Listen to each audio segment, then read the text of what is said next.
प्रिय विद्यार्थियों, good morning. आज हम कक्षा 8 विषय सामाजिक विज्ञान और आज का हमारा पाठ है पाठ 2 और वर्कशीट नंबर 14 को कर रहे हैं। प्यारे बच्चों, आज हम जो ईस्ट इंडिया कंपनी के द्वारा जो नीतियाँ लाई गई थी, उनके जो गवर्नर थे, सर्वोच्चता का दावा करने वाली नीति और विलय की नीति, उसके बारे में आज हम सामान्य रूप से अध्ययन करेंगे।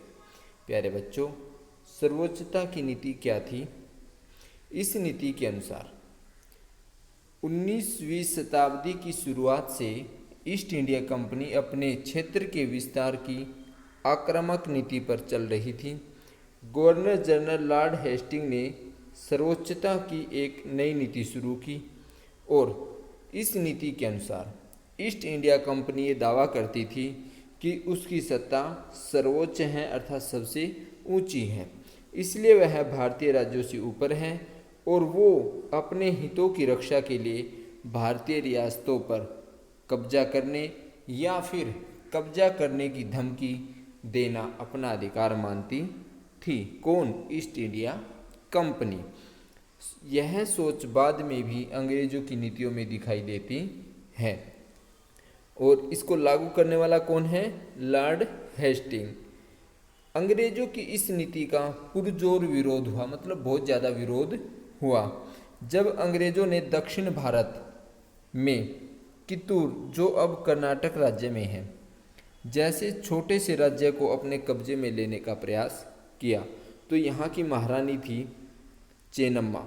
उसने हथियार उठा लिए और अंग्रेजों के खिलाफ आंदोलन छेड़ दिया। 1824 में उन्हें क्या कर लिया गया? गिरफ्तार कर लिया गया और 1829 में जेल में उनकी मृत्यु हो गई। रानी चेन्नम्मा के बाद दूर स्थित संगोली के गरीब चौकीदार रायन्ना ने भी यह प्रतिरोध जारी रखा, अर्थात उसने जो है ये प्रतिरोध जारी रखा और चारों तरफ से समर्थन और सहायता से उन्होंने ब्रिटिश जो शासन था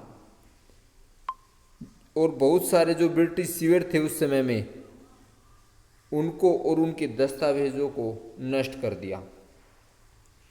आखिरकार उन्हें भी अंग्रेजों ने पकड़कर 1830 में फांसी पर लटका दिया, अर्थात 29 में तो चेन्नम्मा को लटकाया और 30 में चौकीदार रायन्ना को लटका दिया। प्रतिरोध के कई ऐसे दूसरे उदाहरण भी हैं। 1830 के दशक के अंत में ईस्ट इंडिया कंपनी रूस के प्रभाव से बहुत ज़्यादा डर गई थी, ठीक है ना। तो कंपनी को डर क्या था कि जो कहीं रूस का प्रभाव पूरे एशिया में फैलकर उत्तर पश्चिम से भारत को भी अपनी चपेट में ना ले ले, और इसी डर के चलते अंग्रेज जो है उत्तर पश्चिम भारत पर भी अपना नियंत्रण स्थापित करना चाहते थे और उन्होंने 1842 में तो अफगानिस्तान पर, 43 में सिंध पर और 49 में पंजाब पर अपना शासन स्थापित कर लिया। अब एक नीति है अंग्रेजों की, विलय की नीति। ये जो नीति है 1848 से 1856 के बीच में जो गवर्नर बने थे लॉर्ड डलहौजी, उसके शासनकाल में चली और लॉर्ड डलहौजी ने एक नीति अपनाई जिसका नाम दिया गया विलय की नीति। और ये एक सिद्धांत पर कार्य करती थी। वो सिद्धांत क्या था कि अगर किसी शासक की मृत्यु हो जाती है, किसी राजा की मृत्यु हो जाती है और उसका कोई भी पुरुष वारिस नहीं है, तो इसकी रियासत हड़प ली जाएगी, यानी कंपनी के भूभाग का वो जो राज्य है वो हिस्सा बन जाएगा। और इस सिद्धांत के आधार पर बहुत सी रियासतें जो है अंग्रेजी सत्ता में, मतलब ईस्ट इंडिया कंपनी ने हड़प ली, जैसे सतारा 1848 में, संबलपुर 1850 में, उदयपुर 1852 में, नागपुर 1853 में और झांसी 1854 में अंग्रेजों के हाथों में चली गई। आखिरकार 1856 में कंपनी ने अवध को अपने नियंत्रण में ले लिया। जो अवध प्रदेश था उसको अपने नियंत्रण में ले लेती है और इस बार अंग्रेजों ने एक नया तर्क दिया। क्या दिया? उन्होंने कहा कि वह अवध की जनता के नवाब के कुशासन से आज़ाद कराने के लिए कर्तव्य से बंधे हुए हैं। वो कह रही कि अवध का जो नवाब है उसके कुशासन से वहाँ की जनता बहुत परेशान है और हम जो है उसके कुशासन से लोगों की मुक्ति दिलाना चाहते हैं। इसलिए जो है अवध पर कब्जा करने के लिए वो मजबूर हैं। अपने प्रिय नवाब को जिस तरह से गद्दी से हटाया गया उसे देखकर लोगों में गुस्सा भड़क उठा और अवध के लोग जो है 1857 के महान विद्रोह में शामिल हो गए। अब आगे प्यारे बच्चों, अब इसके अभ्यास के प्रश्न हैं कि सर्वोच्चता की नीति क्या थी। तो प्यारे बच्चों, यदि आपने चैनल को सब्सक्राइब नहीं किया है तो आप चैनल को लाइक करें, सब्सक्राइब करें और अपने दोस्तों के पास भी शेयर करें। आइए अब समझते हैं इसका अभ्यास। सर्वोच्चता की नीति क्या थी? सर्वोच्चता की नीति किसके नेतृत्व में शुरू की गई?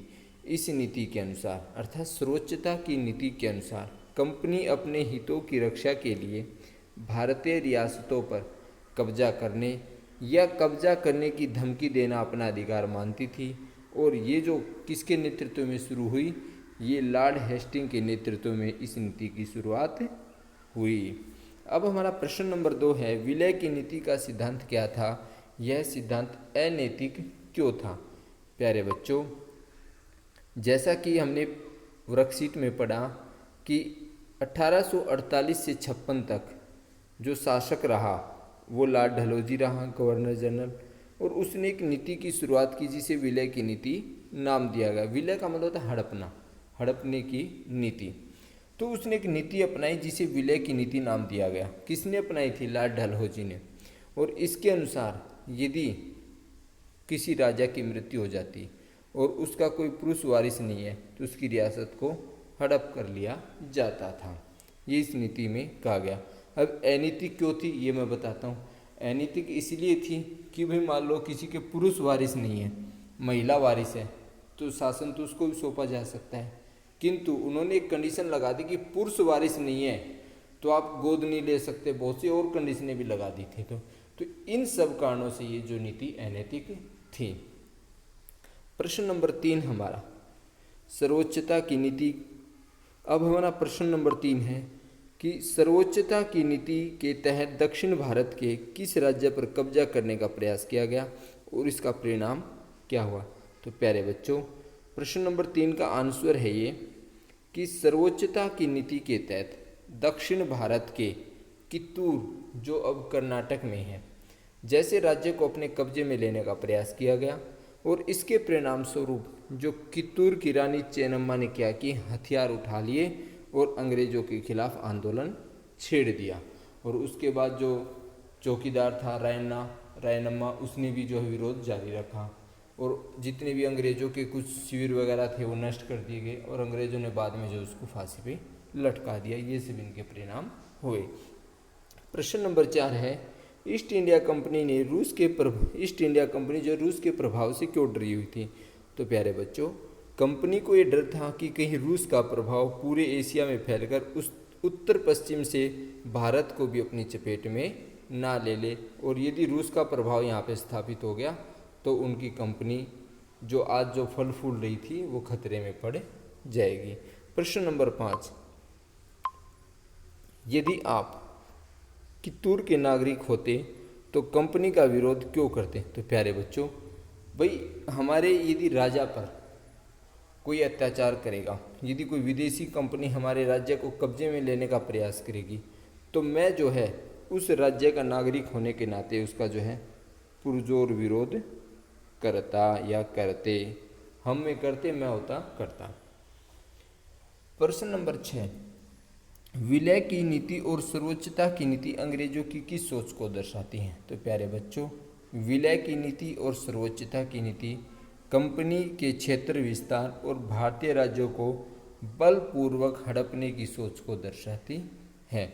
आशा करता हूँ प्यारे बच्चों आप इस वर्कशीट को समझ गए होंगे। धन्यवाद।